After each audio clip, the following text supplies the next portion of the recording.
दुर्नीति एत व्यापी बहुत लोक पैसा आदाय कराई घर दि जाए पैसा नहीं कि खाई एवं साधारण लोक जो रास्ता को आप देखिए दुई दुई थर बिल होती से रास्ता थरे कम होनी कि दी थर बिल को नहीं जाइए। मांगा विधानसभा निर्वाचन मंडली तीन दल पक्षर वर्तमान सुधा प्रार्थी घोषणा शेष हो तेणु किभली रणनीति जेहेतु वर्तमान जो रही आमर ओडिशा घरोई बस मालिक संघर संपादक देवेंद्र साहू तांकु कांग्रेस पक्षर प्रार्थी घोषणा आम सीधा सड़क आलोचना करा देवेंद्र साहू सहित कारण गत थर से निर्वाचन मैदान में थे तेणु एथर जी जो रही कौन स्थिति कौन रहा मुद्दा क्यों इश्यू को लेकिन से भोटर मान पाखक जी ये सब विषय विस्तृत भाव आलोचना कराया। सर आपको प्रथम स्वागत करेंगे और निश्चित भाव अभिनंदन जी आपको कांग्रेस तरफ प्रार्थी घोषणा करागला कौन कहे नहीं एपाई तो मुझे महांगावासी की प्रथम धन्यवाद देवी एवं आमर जी कांग्रेस सर्वभारतीय स्तर सभापति एवं आमर प्रिय नेता राहुल गांधी एवं कांग्रेस जी ओडिशा शरद पट्टनायक सर एवं आमर कटक जिलार मानस चौधरी ये चारि जन को अधिक धन्यवाद देवी एमान चेष्टा फल आज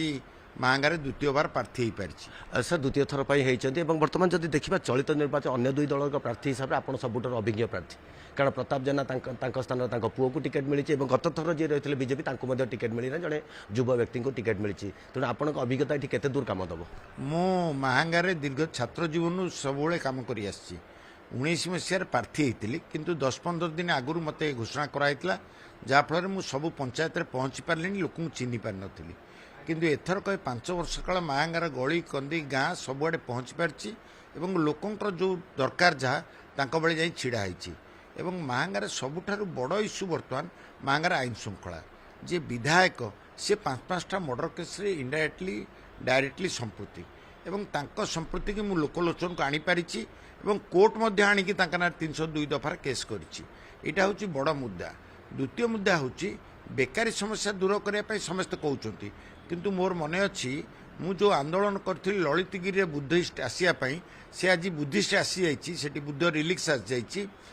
टूरिस्ट बढ़ाई मुझे आप्राण उद्यम करी से कांग्रेस सरकार बेले ओलाशुनी गुंफा को रास्ता करवा जहाँफल बर्तमान हजार हजार टूरिस्ट जाऊँच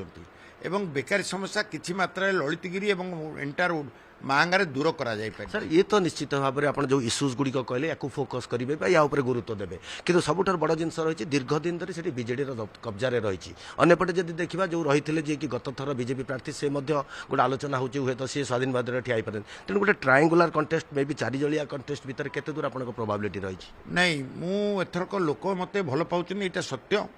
कहीं आप बर्तमान जो गाँव को जी जो जी एवं जो मो बीजेडी जी विधायक थिले से जो भाव सरकारी कल को यूज करके लोक डरई लोक तार प्रतिफलित हम ये इलेक्शन में लोक कही पार नथिले मुझे आगुक आस एवं सामना कर एवं से जो भाव अन्य प्रशासनिक अफसर मान को लेकिन लोक हैरान करवा लोक गिरफ करवा ये जो यात्रा करते यार पतन घटो एवं सबुठार बड़ कथा हूँ नवीन बाबू आंक ना मर्डर केस है बेले टिकेट देलेनी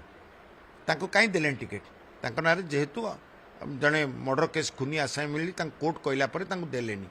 किंतु से पुणी पुओ को नहीं छिड़ा कर पुणी पुओ को नहीं निजे बुलूंट कौन तापर दाग लिभिगला कि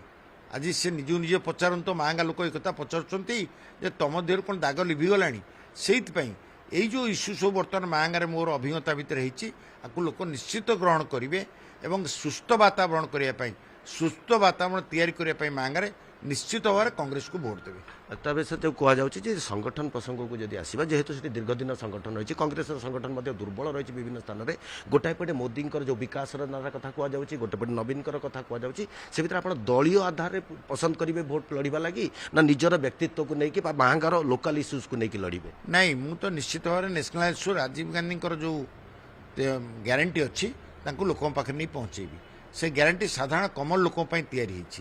किंतु जेहेतु एटा प्रचार को करई दौना आप जानते बर्तमान कि भाव में मोदी टीवी उपर दबदबा अच्छी एवं जो सांबादिक मैंने कह चाहते कही दौना से दूर करने मु निश्चित भाव में आम मोदी जी आम राहुल गांधी जो ग्यारंटी अच्छी से ग्यारंटी मु लोकों पाखे पहुँचेबी एवं से ग्यारंटी लोकों द्वारा एक्सेप्ट हो जाइए ऑलरेडी ग्रहण कर सारे मुझे दीर्घ दिन धरी बुरी छपेकी निजे घरे घरे लोकों पाखे पहुँचे मोर विश्वास मुझे जो परिश्रम करी महांगा लोकों महांगा लोक निश्चित भाव में प्रतिफलित करेंगे। आप देखिए बर्तमान इंदिरा आवास जो मैंने कोठा घर वाला से नहीं ଯେଉଁଥିପାଇଁ କୁଳମଣି ବରାଳଙ୍କର ମର୍ଡର ହେଲା ଯିଏ ପାର୍ଟି କରିଥିଲେ ବୋଲି ଏବଂ ଇନ୍ଦିରା ଆବାସକୁ ଗରିବ ଲୋକ ପାଇନାହାନ୍ତି। ସେଇଟା ଗୋଟେ ବଡ଼ ସମସ୍ୟା। ସାଧାରଣତଃ ଲୋକ କାନ୍ଦୁଛନ୍ତି, ସେ କଥା ମଧ୍ୟ କହୁଛନ୍ତି। ଏବଂ ଦୁର୍ନୀତି ଏତେ ବ୍ୟାପିଛି, ତାଙ୍କଠୁ ବହୁତ ଲୋକଙ୍କଠୁ ପଇସା ଆଦାୟ କରାଯାଇଛି, ତାଙ୍କୁ ଘର ଦିଆଯାଇନି, ପଇସା ନେଇକି ଖାଇ ଦେଇଛନ୍ତି। ଏବଂ ସାଧାରଣ ଲୋକ ଯେଉଁ ରାସ୍ତାକୁ ଆପଣ ଦେଖିବେ ଦୁଇ ଥର ବିଲ୍ ହେଇଛି ଏବଂ ସେ ରାସ୍ତା ମଧ୍ୟ ଥରେ କାମ ହେଇନି, କିନ୍ତୁ ଦୁଇ ଥର ବିଲ୍ କରି ନେଇଯାଇଛନ୍ତି। କିଛି ଅଫିସରମାନଙ୍କୁ, ଦୁର୍ନୀତିଗ୍ରସ୍ତ ଅଫିସରମାନଙ୍କୁ ଧମକେଇକି ତାଙ୍କଠାରୁ ବିଲ୍ ନେଇଛନ୍ତି। ଆପଣ ଯଦି ଦେଖିବେ ପ୍ରତ୍ୟେକ ପଞ୍ଚାୟତରେ, ପ୍ରତ୍ୟେକ ଗାଁରେ ଆଜି ଏ ଅବସ୍ଥା ହେଇଛି। ଯେଉଁ ଏଇ ସମସ୍ୟା ହେଇଛି, ଏହି ସମସ୍ୟା ଗୁଡ଼ିକ ଲୋକଙ୍କୁ ନିଶ୍ଚିତ ଭାବରେ ଗ୍ରହଣ ଯୋଗ ହେଇଛି। ଲୋକ ଚାପି ହେଇକି ଅଛନ୍ତି। ଖୁବ୍ ଶୀଘ୍ର ବ୍ରଷ୍ଟ ହେଇଯିବ ଦେଖିବେ। ସଂଗଠନ ମଧ୍ୟ ଆମର ହେଇଛି, ଆମର ବୁଥ୍ କମିଟି ହେଇଛି, ସବୁ ଜିନିଷ ହେଇଛି। କିନ୍ତୁ ତାଙ୍କର ଯେଉଁ ପଇସା ଆଉ ଦବଦବାରେ ସେ ଚାହୁଁଛନ୍ତି ଏଇଟା ଦବେଇ ଦେବା ପାଇଁ, ଏଥରକ ସେ ଏଇଟାକୁ ଦବେଇ ପାରିବେ ନାହିଁ। କାରଣ ଦେବବାବୁଙ୍କ କତିରେ କିଛି ପଇସାର ମଧ୍ୟ କମି ନାହିଁ। ନାଇଁ, ଆକ୍ଚୁଆଲି ମୁଁ ସେ ଅନୁପାତରେ ପଇସା ଖର୍ଚ୍ଚ କରିପାରୁନି, କାହିଁକିନା ସେମାନେ ସରକାରୀ ପଇସାକୁ ଖର୍ଚ୍ଚ କରୁଛନ୍ତି। ମୁଁ ମୋର ବ୍ୟକ୍ତିଗତ ଭାବରେ ମୋ ଜୀବନ ସାରା ଯେଉଁ ପରିଶ୍ରମ କରିଥିଲି, ମୋ ପରିବାର ଯେଉଁ ପରିଶ୍ରମ କରିଥିଲା, ସେଇ ପଇସାକୁ ନେଇକି ମୁଁ ଖର୍ଚ୍ଚ କରୁଛି। ତା ତୁଳନାରେ ଅତି ନଗ୍ନ। ବର୍ତ୍ତମାନ ସେ ଯେଉଁ ରେଟ୍ରେ ପଇସା ଆଦାୟ କରିଛନ୍ତି, ଯେଉଁ ରେଟ୍ରେ ପଇସା ନେଇଛନ୍ତି, ସେ ସବୁଯାକ ପଇସାକୁ ବର୍ତ୍ତମାନ ସେ ମାହାଙ୍ଗାରେ ଉଜାଡ଼ିବେ। ସେଇଟା ମୋ ବିରୁଦ୍ଧରେ ସେମାନେ ଲଗେଇବେ, କିନ୍ତୁ ତା କାମ ଦେବ ନାହିଁ। ଯାହା ଶୁଣୁଥିଲେ ଯେ ମିଷ୍ଟର ଦେବେନ୍ଦ୍ର ସାହୁଙ୍କର କହିବା କଥା ଯେଉଁ ରହିଛି ମାହାଙ୍ଗା ଗୋଟେ ଡିଷ୍ଟର୍ବ ଏରିଆ ହୋଇଯାଇଛି, ଯେଉଁଥିରେ ଆଇନ ଶୃଙ୍ଖଳା ପରିସ୍ଥିତିର କଥା କୁହାଯାଉ ବା ସର୍ବନିମ୍ନ ମୌଳିକ ସୁବିଧା ସୁଯୋଗର ଅଭାବର କଥା କୁହାଯାଉ, ତାକୁ ପାଥେୟ କରି ତାରି ବିରୁଦ୍ଧରେ ସେ ଯାଇଛନ୍ତି। ଦୀର୍ଘ 5 ବର୍ଷ ଯେଉଁ ସଂଗଠନ କରିଛନ୍ତି, ଯଥେଷ୍ଟ ଆଶାବାଦୀ ଅଛନ୍ତି ଯେ ତାଙ୍କର ନିଜ ନିଶ୍ଚିତ ଭାବରେ ବିଜୟ ହେବ ଏବଂ ଯେଉଁ ରହିଛନ୍ତି, ଯେଉଁ ଅରାଜକତା ଦେଖାଦେଇଛି, ତା ଉପରେ ନିଶ୍ଚିତ ଭାବରେ ମାହାଙ୍ଗାବାସୀ ତାଙ୍କ ସେ ଅରାଜକତାକୁ ଦୃଷ୍ଟିରେ ରଖି ଦେବ ସାହୁଙ୍କୁ ଭୋଟ ଦେବେ ଏବଂ ସେ ନିଶ୍ଚିତ ଭାବରେ ଜୟଯୁକ୍ତ ହେବେ। କଟକରୁ କ୍ୟାମେରା ପର୍ସନ ଆଲୋକ ଦାସଙ୍କ ସହ ଗୌତମ ପଣ୍ଡା, OTV।